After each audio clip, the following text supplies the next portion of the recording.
Hey y'all, is this series gonna live up to the hype or what? That shit was crazy. Game one of the Western Conference Finals is down.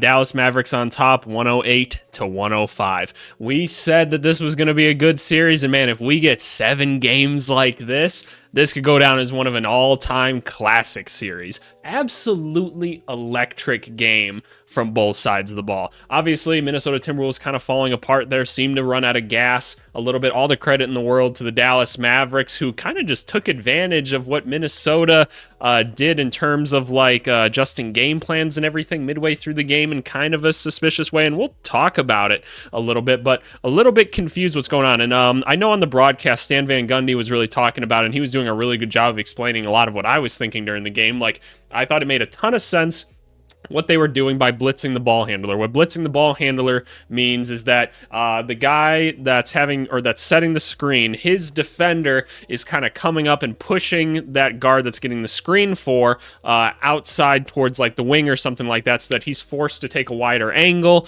And most likely, really, the only way to get out of it is to hit the short drop pass off to like Lively or Gafford in most of these cases, right?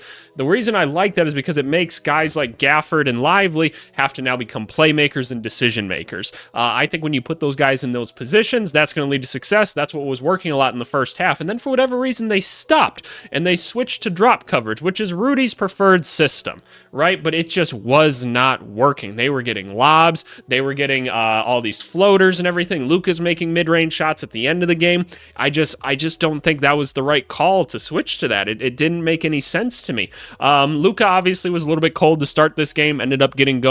I think all the length and stuff was kind of bugging him out there, and the blitzing. So I think that's going to be something that you just try to roll out next game. Because here's the thing, if you do a blitz correctly, there is only really one counter, and that's hitting that little pocket pass to the center, right? Like they're not gonna do anything different. So I just think that's what you have to do for most of this series. Looking at the Mavericks rotation and everything, like Tim Hardaway Jr. still not getting a ton of burn. They were kind of indecisive about Exum and Hardy. Exum had a really nice charge take at one point in the game, but really didn't go too deep in the bag for this one, y'all. Like, they played 5 or 6. So I better hear you guys, or you New York Knicks fans, complaining to Jason Kidd, being like, why are you playing your guys so much or whatever. But man, it was an intense game from that standpoint. Obviously, Gafford and Lively really played well in this one. They really attacked the glass hard. I thought they did a really good job of taking advantage of Rudy Gobert.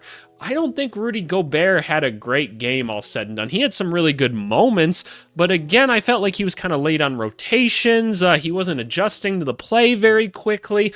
I thought he just got completely out-hustled and rebounded at times, and his lack of hands are really hurting the Timberwolves offensively right now. And don't get me wrong, the Timberwolves almost won this game, but that's in large part due to like Karl-Anthony Towns just trying to will the team.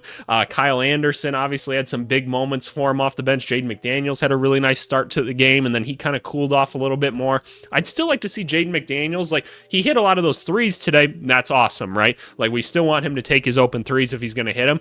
I'd like to see him mix in a catch and rip to the hoop every once in a while, because the Timberwolves offense has always just looked so hard the whole season. And so I'd like some of those other movements to try and really get some other shots going for them. But for the time being, this is what the Timberwolves have to look at. Conley didn't really do much in this game. Anthony Edwards, I don't know if he was hurt. He just looked exhausted by the end of the game. Like, he looked like he was moving a little weird, but he settled the entire game. Look at this. 16 shots, 12 three-pointers. Like, he looked indecisive the whole time, too. Like, when he's going around these, like, pick and rolls and stuff, he's, like, hesitating, being like, no, I'm going to pull it back out. Now I'm not sure what I want to do with the basketball. And it's mostly just Kyrie Irving just giving him problems. And so that's why I'm like, is he hurt a little bit? Because, like, he should be able to kind of go through him. But that's what we got for the time being. Karl-Anthony Towns, like, I thought played pretty solid for the most part. I know he didn't convert on a large amount of his shots, and like some of this like shot percentage stuff is stuff he had to chuck there at the end of the game or whatever. But I think it's interesting nonetheless that they were able to get him so many successful shots, especially after that like initial kind of like double high action that they were running, where then Rudy rescreens for Towns and he gets a shot off or whatever, and they could get into like the 4-5 pick and roll.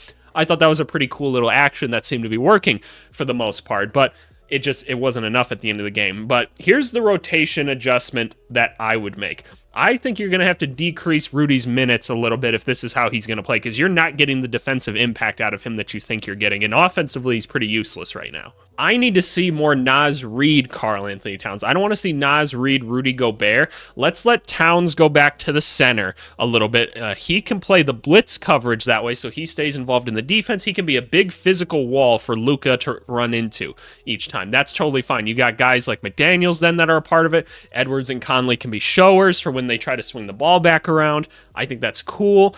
I just think that being able to be a little more dynamic with guys like Naz and Cat right now are going to prove to be a little more valuable. And let's be honest, like, Naz is playing the most consistent basketball out of the three. Like, you're just getting more out of him. Look at this, 5 for 9 tonight, 3 for 6 from 3, got 5 boards, a couple assists, like a couple turnovers as well. But I think one of them was kind of like a nonsense call or whatever, but it's neither here nor there. I don't think Rudy's pulling his weight enough to get 37 minutes. I truly don't think so. Because what are the odds that we're going to get another Kyle Anderson game like this? I don't know. Nickeil Alexander-Walker still can't hit the ocean right now, so that's a little bit scary because obviously he was a big part of their success early on in the playoffs. Looking at that Cat goaltender or whatever, what do you guys think? Or offensive interference, excuse me. What do you think? It was really close. From what I thought it was outside of the cylinder to some extent, but I don't know. Like, it's pretty inconclusive at the end of the day, and it just kind of sucks that that's how they called it. But I don't know, man. It was close. It was real close, if nothing else. But yeah, no, all the credit in the world to like Kyrie Irving. He came out and actually got to initiate a bunch of offense again, which is what we talked about going into the series, right? I'm like, let Kyrie run the show. Give the ball to Luka afterwards. That just seems like a more natural progression, and you got better results out of it. But don't get me wrong, like, there was still a problem of they don't know exactly what they can do against the blitz. Not that they were like far behind at any point in this game. This was a close basketball game, but I feel like that's going to cause a problem for them because it's almost like, well, actually, it's a pretty simple solution. You just need to let PJ Washington run it, most likely, meaning he needs to be the screener in the action so that when he catches it, he can go be dynamic with it. But Luka doesn't like when, like, the non-centers come screen for him because he feels like he's always going to get, like, the pick-and-roll alley-oop opportunity. And, hey, if they're going to do drop coverage, then, yeah, run it with Gafford and Lively all day. Then, yeah, who gives a shit, right? Like, just keep throwing it up because that's what's going to happen, and Rudy can't adjust quick enough. But I just like to see PJ Washington get involved in that blitz coverage a little bit more. What does this mean for the rest of the series, though? I don't know. Like, these two teams seem really evenly matched. Edwards just didn't really seem like he was completely in it, and so I just got to see the next game before I can even make an assessment of it. The point is the Timberwolves were this close, and Edwards was not Edwards, right? He did what he could. It looked like he was passing the ball around, getting rebounds. It just didn't look like he could get to the hoop at all, and it's like that's Edwards, right? Like that's what he's going to go do. So if he's not doing that, then it's going to be an interesting series nonetheless. But all the credit in the world to his defense. This was just a good defensive game, all said and done, from a lot of people. A lot of tough shots were hit, and that's how you got to the 108 to 105. But man, both teams deserve a lot of credit for the defense they played. Like even Luka and Kyrie, man, like their on-ball defense is crazy right now, really effective. Even Luka in the off-ball defense, like getting a lot of deflections and like pushing guys to the right spots on the court. Like, bravo, simply bravo. A shout out to Dallas. I know when I go into the office tomorrow, I have an office job that I do sometimes on the side outside of my like basketball business that I run and the consulting that I do and everything like that that's involved in like NBA and college basketball. But everyone in the office is going to be devastated tomorrow. They're going to be like, it's over, the Minnesota's thing. We never win anything. This is going to be a long series, y'all. I just get the feeling it will be. But we'll have to wait and see. You guys let me know what you think below. And yeah, I'll talk to y'all later. Thanks so much. Bye.